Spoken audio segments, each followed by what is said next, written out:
Køge er udover at være en meget, meget hyggelig gammel by. Det vil sige, at den er fuld af gamle spændende huse, og det er ægte kulisser. Det er ikke noget, som er bygget op til lejligheden. Det er jo huse, som folk bor og arbejder i. Den respekt, man har for fornyelse, men alligevel man bibeholder de gode gamle ting, det synes jeg er fantastisk. Så ligger den jo pragtfuldt ved vandet, og den har sin havn, og den har sine pragtfulde omgivelser at byde på. Fordi vi har Køge Torv i den ene ende, og Svenstrup Gods i den anden ende, den smukke by og det store grønne område.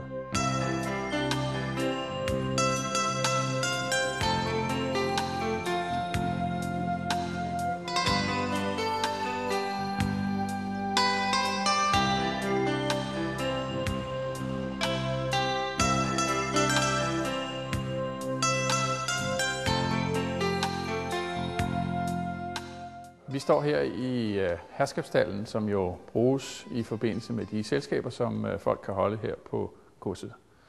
Det er en del af det samlede hovedbygningskompleks, som jo er en stor dejlig hovedbygning opført i 1782 i nyklassicistisk stil, og der skal man særligt lægge mærke til, at den er symmetrisk om midteraksen, og den har de flotte hvide facader og det blå tag. Selv har jeg jo vokset op her på godset. Jeg er født i et af lokalerne i bygningen, og boede her hele min barndom indtil jeg blev 18, og derefter startede jeg igen som 35-årig og har nu været her i cirka 20 år. Så jeg er 9. generation af den samme familie, som har ejet stedet siden 1750. Selve området er tilgængeligt for publikum. Man kan gå sig en tur, og der kan man gå ned og se på de gamle egetræer, som står nede foran hovedbygningen og nyde den flotte udsigt. Så det er kronjuvelen i Svenstrup Gods. Og det er jo en stor del af det, man oplever, når man kommer her til egnen. Man kan se det allerede, når man kommer ud af Borup by, at man kommer til en herregård, man kommer til de store marker og store områder. Der er en masse naturarealer, blomsterenge osv. Alt sammen meget velbevaret. Så vi har Køge Torv i den ene ende og Svenstrup Gods i den anden ende, den smukke by og det store grønne område. Så det er et meget attraktivt område at bo. Der er 3 bakker her for kun 25. Torvet er Danmarks største torv. Og når man skal forstå det, så skal man vide, at torv det er en handelsplads. Der findes pladser i København, blandt andet Rådhuspladsen, som er større, men det er ikke en torv, og derfor ikke en handelsplads. Ikke tænkt som sådan. Så Danmarks største torv ligger i Køge, 9.940 kvadratmeter. Og det har ligget her siden før 1288. Og så har vi gjort rigtig meget ud af igennem mange år, og vil også gøre det fremover på at bevare Køges gamle bydel som en by med sit middelalderlige præg. Byen fik købstadsprivilegier i 1288, og man planlagde byen. Det er ganske usædvanligt for en by for den tid. Kongen ville gerne have en by her, fordi vi havde en naturlig havn her, og den kunne han bruge til udenrigshandel. Og derfor planlagde man byen, man tegnede en plan, og på centimeter er det den samme plan, vi har i dag. Derfor er det specielt. Vi kan også se brede gader, vi kan se vinkelrette vinkler. I en anden gammel by som Ribe eller Helsingør, så vil man se smalle gader og krogede gader i den ældste bydel, for den er bygget uden plan. Men vores by er bygget efter en plan, og den har vi stadigvæk. Og det store torv er en del af det. Sidste blomster, halv pris nu! Huset, vi står ved, er Danmarks ældst daterede bindingsværkshus fra 1527. Når vi siger ældst dateret, så betyder det, at det er det ældste hus i Danmark. Man ved præcis, hvornår det er bygget. Huset er en fattigmands bolig, fattig families bolig. Der har været flere af dem her, 6 eller 8 i en firkant. Og det var så der, de fattigste i byen boede. Det var en lejebolig, en våning, og det var ikke så normalt dengang, man lejede sig ind.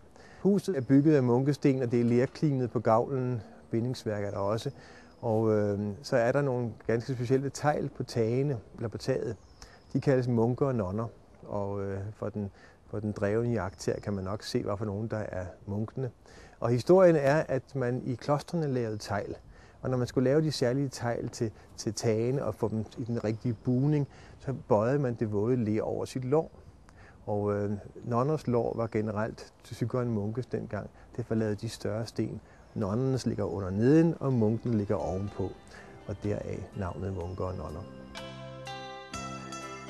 Jamen, det er jo et fantastisk hus, vi står i. Det er Spar Nord i Køges nye lokaler. som siden 1926 har været bilforhandler. Og det vil sige, at vi står faktisk et sted, hvor man reparerede biler og gjorde biler i stand. Så det er lidt elegant at se, hvor flot man har kunne lave det om fra den gang. Hvem skal I jobbe med hjem? Der er 3 bakker til kun 25. Det vil jeg gerne. Og nu er Køge jo blevet kåret som den 3. bedste handelsby i Danmark, den bedste på Sjælland. Så i samarbejde med Køge Handelsstandsforening, med Køge Kommune og med en masse sponsorer, det lykkedes os nu i år for 5. år i træk at skabe en rigtig spændende festuge. Og hvis man ser sidste år, tror jeg, at vi på sådan en uge har 50.000 mennesker herinde sådan i løbet af en uge. Og det er klart, at folk kommer fra København, Ishøj, Farum og den vej op, så det er jo en kæmpe stor reklame for Køge. Og det er en markedsføring af vores torv, hvor vi holder hele arrangementet. Så jeg er sikker på, at også fra kommunens side bruger man mange kræfter på, at vi skal have den igen og igen. Og det er jo sådan, at det, der kommer ind på som overskud løber sådan en uge, det kanaliserer vi efterfølgende ud til foreningerne i forhold til det antal timer, de har lagt i festugen. Og sidste år var det 500.000, vi delte ud til foreningerne. Og huset her er fra 1600-tallet, og det er et af de huse, som har samme farve på bindingsværket og murværket. Udover at være en meget, meget hyggelig gammel by, så ligger den jo pragtfuldt ved vandet, og den har sin havn, og den har sine pragtfulde omgivelser at byde på. Og så har de blandt andet en kystlinje, som er helt unik. Det vil sige, at vi har lavt vand, lækker sandbund. Vi har noget af det allerbedste fiskevand for ørredfiskeri og det lignende, altså trollingfiskeri, hvor de har afholdt DM sidste år blandt andet, og er meget glade for at komme her. Windsurferne, de har også afholdt DM her sidste år, og det er et af de bedste steder i Danmark til windsurferne. Og så siger sejlerne også, at det her det er et af de bedste steder at sejle i landet også. Så vi har det kædet sammen med en fantastisk smuk strand og et dejligt maritimt miljø. Vi har byen, og vi har midtbyen så tæt på vores havn, men der, hvor udviklingen kommer til at ske, det bliver her på havneområdet, hvor vi jo satser voldsomt de kommende år på at skabe en helt ny bydel. Faktisk kan man sige, her hvor vi står nu ved det gamle havnebassin, der vil det jo være sådan, at alt hvad vi ser på den sydlige del af bassinet, hvor der i dag ligger erhvervsvirksomheder, det vil blive omdannet til en by uden erhverv. En by, der er præget af kulturinstitutioner og boliger. Og på den nordlige del vil vi fortsætte vores erhvervsudvikling, og det er jo der, vi blandt andet investerer op mod 1 milliard kroner i en opfyldning af et nyt havneområde. Vi har jo store planer i forbindelse med udvidelse af erhvervshavnen. Der er det klart, at der er Køge Marina indrammet i det også. Og I er så en gruppe, der har lavet en skitse? Ja, det her det er den nuværende havnebassin, og det er de klubhuse og restauranter og boliger, der ligger her. Og det her bliver vores nye indramning, så derfor bliver der jo et meget større havnebassin oven i det, vi har nu. Og når man så tager, hvis vi kan få nogle af de ting herned, som vandrehjem og havbade og alle de ting her, vi kan ligge herude, og en pier og sådan noget, så bliver det jo pludselig et endnu mere attraktivt sted at være. Og åen løber så ud i den her havn, og åen ligger nu her nede bagved, hvor vi står, og er en del af byen selvfølgelig. Den er blevet en integreret del. Vi har kanosejlads på den, og på den måde bliver den brugt, og man kan fiske der og sådan. Men ellers er den ikke, det er jo ikke nogen transportvej mere. Det var det jo i gamle dage, for alle købmandsgårdene ligger med deres jord ned til åen, så man kunne sejle varer frem og tilbage ud til havnen, op på større skibe og ud i den store verden. Vi er jo i en situation, hvor vi jo traf for nogle år siden nogle beslutninger om, modsat hvad man har set i andre havnebyer i Danmark, skal det være ren bolig, eller skal det være både og. Vi valgte både og vi er i stand til at udvikle vores erhvervshavn nu, som i dag er Danmarks 8. største med hensyn til godsomsætning. Så den vokser, og det bliver den ved med. Jamen så var det derinde, at Jesper Brockmann han blev født, og hvem var han så? Minibyen er fra 1865, eller bygget som byen så ud i 1865.